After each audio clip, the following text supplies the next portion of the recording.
ईश्वर एक ही काम करे न तो उब जाए, बोर हो जाए। इसलिए चोर के अंदर चोरी की लीला करवा के उसको डराता है और साहूकार के अंदर सद्बुद्धि देकर उसको हिम्मत देता है। सिंह में आवेश आता है और मृग को पकड़ता है। मृग के भय को भी वो जानता है और सिंह की निर्भयता को भी वो सत्ता देता है।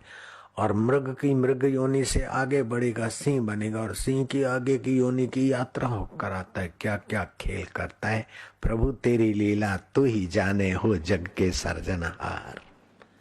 बस ऐसा जहां भी कुछ देखे ना, ईश्वर की याद बढ़ाए रखो तो आपका ईश्वर के साथ अविकम्प योग होने लगेगा। बैठे समाधि लगी, शांति, ध्यान, ये फिर ध्यान खुला तो फिर योग चला गया।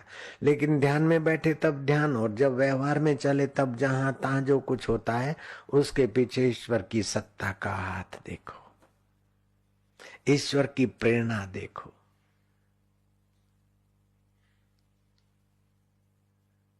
भर्ता भोक्ता महेश्वर,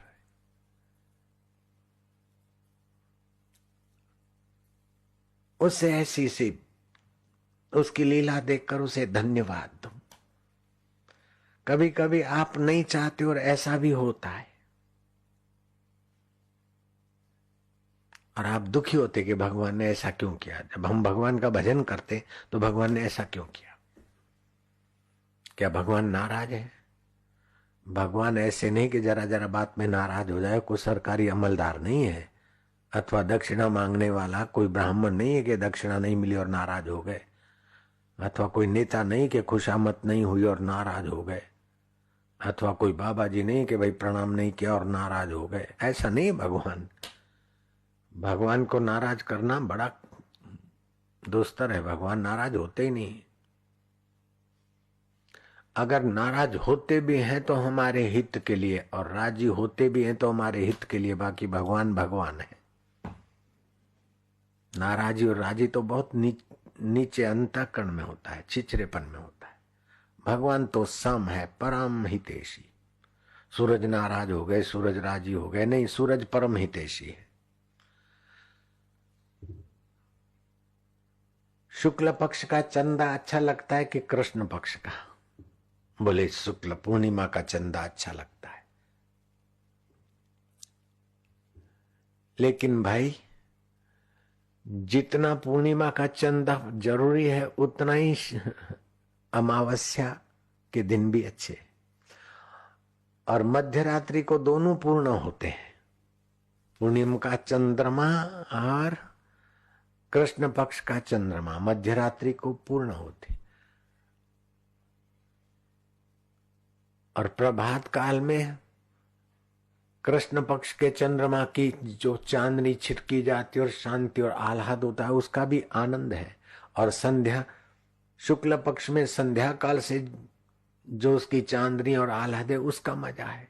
कभी शुक्ल पक्ष और कभी कृष्ण पक्ष एक जैसा रहकर तो भगवान बोर हो जाते। तो चांद भी एक जैसा कैसे रहे, सूरज भी एक जैसा कैसे रहे, और उसकी बनाई हुई सृष्टि भी एक जैसी कैसे रहे। हम बोलते ऐसा क्यों हुआ, दुख क्यों आया? तो सुख ही सुख आएगा तो बोर हो जाओगे लाला। बासुदी बासुदी खाओगे या जलेबी जलेबी खाओगे तो ऊंधिया भी खाना पड़ेगा, चरपरा। ये सुख दुख लाभ हानि जीवन मरण, ये ऐसी लीला रची उस लीलाधर ने लाल जी ने कि तुम्हारा सभी तरफ से विकास है। अगर आप चाहो ऐसा होने लगे तो विकास हो नहीं सकता है।